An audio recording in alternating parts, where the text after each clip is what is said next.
Sequel number 118. Welcome. This is the Church of Uganda at 150 years, a celebration through our history. In this particular sequel, the 1920 Lambeth Conference, why was it late by 2 years?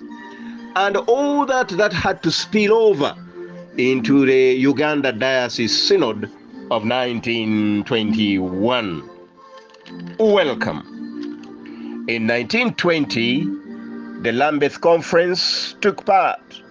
It was supposed to be in 1918, but there was World War I. This particular Lambeth Conference was attended by Bishop John Jamieson Willis of Uganda Diocese. The Lambeth Conference passed 80 resolutions, but most important amongst them was resolution number 46 to number 54, which addressed the position of women in the councils and in the ministration of the church. Without going into much details, the Uganda Diocese Synod also sat in January 1921, only months after the Lambeth Conference.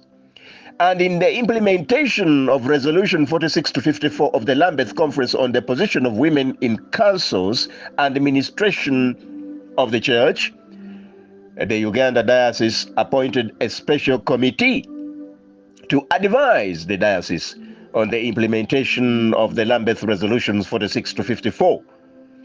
And the committee was to be headed by Miss Damari Chisosonkole.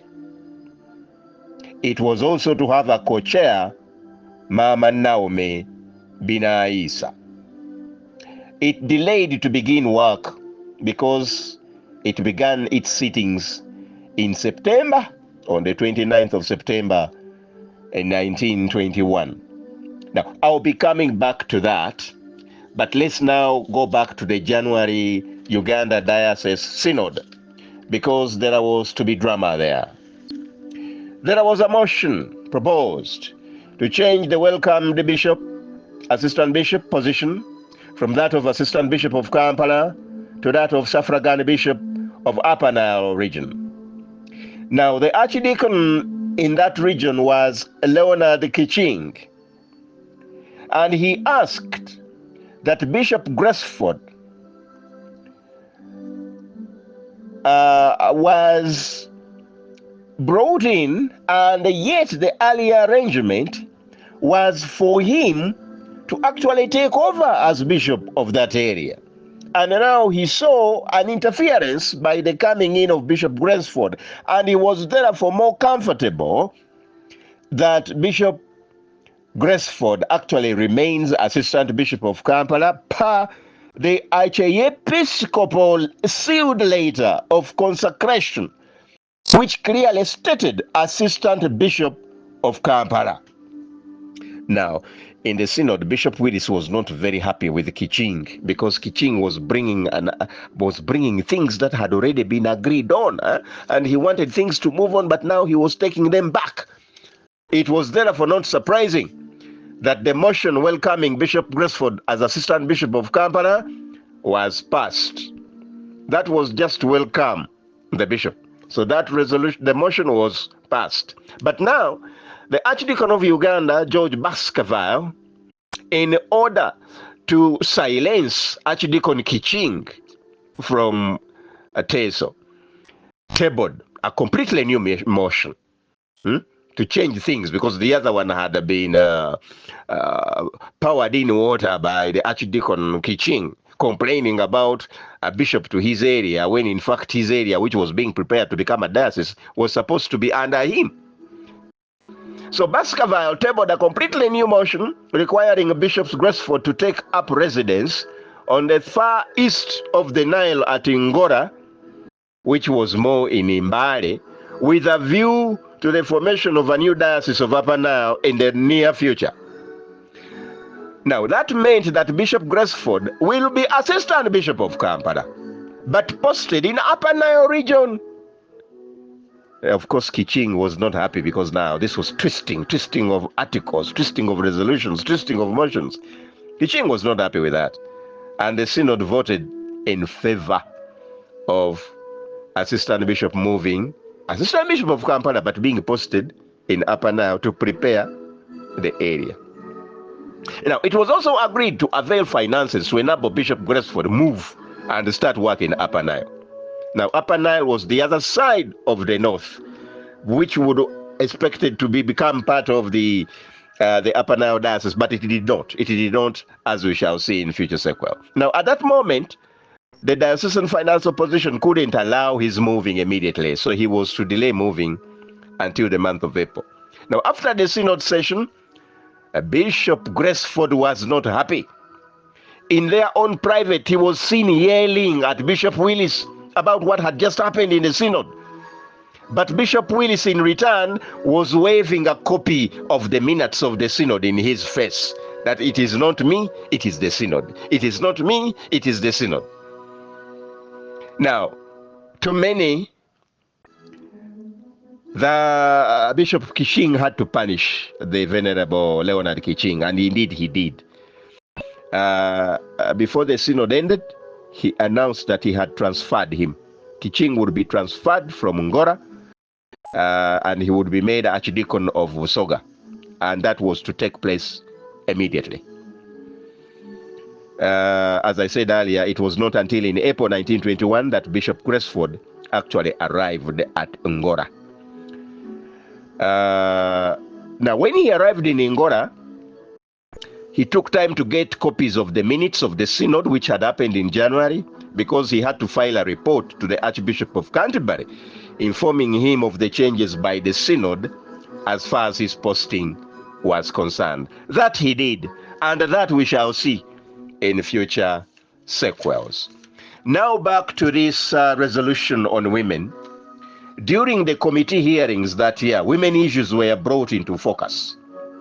The kneeling when they were addressing men, their education in schools, the widow status in society, the fact that they had to walk behind men or their husbands, carrying of heavy loads on their heads and in their back, the cultivation that they had to do, the cooking that they had to do, the fetching of water that they had to do, the cleaning of the homesteads that they had to do, the tending to their children that they had to do, sitting on one side in the church, because they never used to sit with their husband. The husbands would sit on one side and they would sit on the other.